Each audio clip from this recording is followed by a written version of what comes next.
व्रत आणि उपवासाच्या निमित्तानं पाळल्या जाणाऱ्या नियमांविषयी आपण बोलत होतो.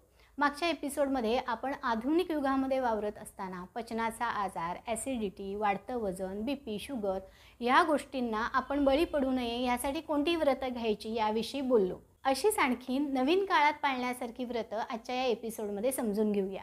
नमस्कार, मी डॉक्टर अक्षता सप्रे आणि स्वरूप आयुर्वेद संपूर्ण आरोग्यासाठी या आपल्या यूट्यूब चॅनलवर तुम्हा सगळ्यांचं मनापासून स्वागत.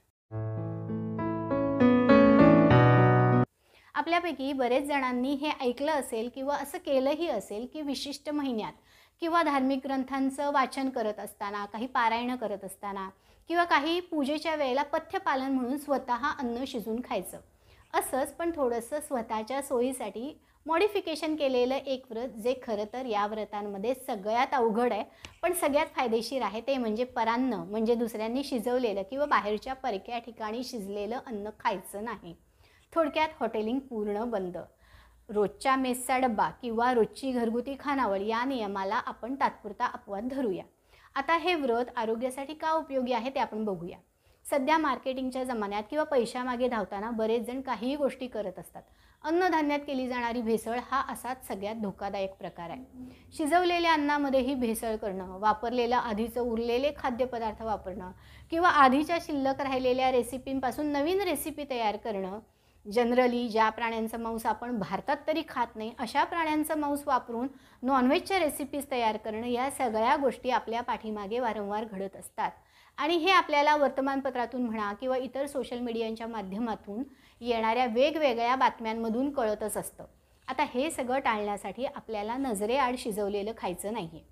बऱ्याच वेळेला अन्न खूप ॲट्रॅक्टिव्ह दिसण्यासाठी यात कृत्रिम रंगाचा वापर केला जातो. काही फ्लेवर एन्हान्सर्स वापरले जातात ज्यामुळे ॲसिडिटीचा म्हणजे पित्ताचा त्रास होतो. शिवाय हे असे कृत्रिम पदार्थ आपल्या हृदयासाठी, आपल्या किडनीसाठी, लिव्हरसाठी पण हानिकारक असतात. झणझणीत सणसणीत चव लागावी यासाठी गरम मसाले, फ्लेवर एन्हान्सर यांचा अगदी सढळ हाताने वापर केलेला असतो. कितीही चांगल्या हॉटेलमधून मागवलं तरी रोज आपण अर्धी वाटी बटर चीज खाणं आपल्या पोटाला, पचनाला झेपूच शकत नाही. हॉटेलमधलं वातावरण, एक प्लीझंट ॲम्बियन्स, ते मंद म्युझिक, छान छान कटलरी, अगदी हसतमुख आदरातिथ्य करणारा तो स्टाफ यांच्या मोहजालाला आपण सहज फसतो आणि आता आलोच आहोत इथे तर starter, soup, special dish, sweet dish असं सगळं घेऊच असं म्हणत अक्षरशः आपण आपल्या पोटावर अत्याचार करतो.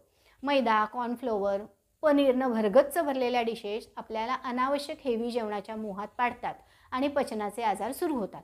वारंवार असं खाणं झालं तर परत तेच बीपी, शुगर, कोलेस्ट्रॉल, फॅट वाढणं, स्थूलता, वाढत जाणारं वजन, हे सगळं चक्र सुरू होतं. आता हे सगळं कधीतरी मीटिंगच्या निमित्तानं म्हणा किंवा काही सेलिब्रेशनच्या निमित्तानं किंवा कोणत्या तरी प्रसंगाच्या निमित्तानं कधीतरी चेंज म्हणून ठीक आहे.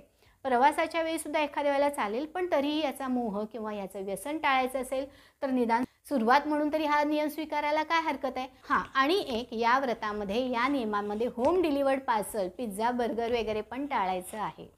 आता पुढचा नियम किंवा पुढचं व्रत म्हणजे शिळं खायचं नाही. आता हे ऐकल्यावर तुम्ही म्हणाल, काय मॅडम एवढा बेसिक नियम सांगितलात, काय यात वेगळं आहे? आम्ही अगदी हेल्थ कॉन्शियस आहोत, सात्विकच सगळं खातो, शिळं काहीही आम्ही खात नाही, अगदी सकाळ संध्याकाळ ताजं अन्न आम्ही खातो. आता एका प्रश्नाचं मला उत्तर द्या, ज्या पदार्थावर मॅन्युफॅक्चरिंगची तारीख आणि एक्सपायरी डेट असते असे कितीतरी पदार्थ आपल्या जेवणात असतातच ना. जी गोष्ट घेताना आपल्याला त्याची मॅन्युफॅक्चरिंगची तारीख बघायला लागते आणि त्याची एक्सपायरी डेट जवळ आलेली नाही ना याची खात्री करून घ्यायला लागते, ती गोष्ट ताजी आहे असं आपण कसं म्हणायचं? बेस्ट बिफोर 15 डेज किंवा कन्झ्युम इमिजिएटली असं आवर्जून ज्याच्यावर लिहायला लागतं ते सगळे पदार्थ शिळे या कॅटेगरीतच येणार ना. बघा, बेकरीतले पदार्थ, बिस्किटं, नानकटाई, टोस्ट, वेफर्स, मिठाईचे पदार्थ डीप फ्रीझरला ठेवावं लागतं, ते सगळं आपल्या ताटात जेव्हा येतं तेव्हा ते ॲक्च्युली शिळंच झालेलं असतं. हे सगळे जे काही फ्रीजमधले पदार्थ असतात ना, ते गोठवलेले म्हणजे खराब होण्याची प्रक्रिया तात्पुरती पॉज केलेली असतात. त्यांची स्वतःची झिजण्याची, कुजण्याची प्रक्रिया ऑलरेडी सुरू झालेली असते. म्हणूनच जेव्हा कधी आपल्याला आपले डॉक्टर किंवा आपले वैद्य पचनाचा त्रास व्हायला नको, गॅसेस नकोत, ॲसिडिटी नको म्हणून ताजं अन्न खा, शिळं अन्न खाऊ नका असा सल्ला देतात, त्यावेळेला हे असे पदार्थ पण टाळणं गरजेचं आहे. जे पदार्थ टिकवण्यासाठी त्यात इतर पदार्थ प्रिझर्वेटिव्ह घातलेले असतात ते पदार्थ पण माझ्या मते शिळेच आहेत, कारण त्यांनीही कृत्रिम गोष्टींचा आधार घेऊन आपलं वय होणं तात्पुरतं थांबवलं आहे. म्हणूनच या व्रतात आपण ताजंच अन्न खायचं, म्हणजे प्रिझर्वेटिव्ह असणारं आणि पॅकबंद डब्यातलं काहीही खायचं नाही. ताजं अन्न जे आपल्या शरीराला, मनाला ताजंतवानं ठेवेल, शरीराच्या पेशींमध्ये उत्साह आणि टवटवीतपणा भरेल, तेच अन्न खायचं. तर आज आपण आधुनिक काळासाठी 2 व्रत किंवा 2 नियम बघितले. पहिला नियम नजरेमागे शिजवलेलं खायचं नाही आणि दुसरा नियम शिळं अन्न पण घ्यायचं नाही. आता आणखीन 2 महत्त्वाचे नियम आहेत, ते जाणून घेण्यासाठी आपण परत लवकरच भेटू. पण तोपर्यंत स्वरूप आयुर्वेद हे जे चॅनल सबस्क्राईब केलं नसेल तर लगेच करा आणि यातली कोणती व्रतं तुम्ही फॉलो करणार आहात ते मला कमेंट बॉक्समध्ये नक्की कळवा. तोपर्यंत स्वस्थ राहूया, आनंदी जगूया. धन्यवाद.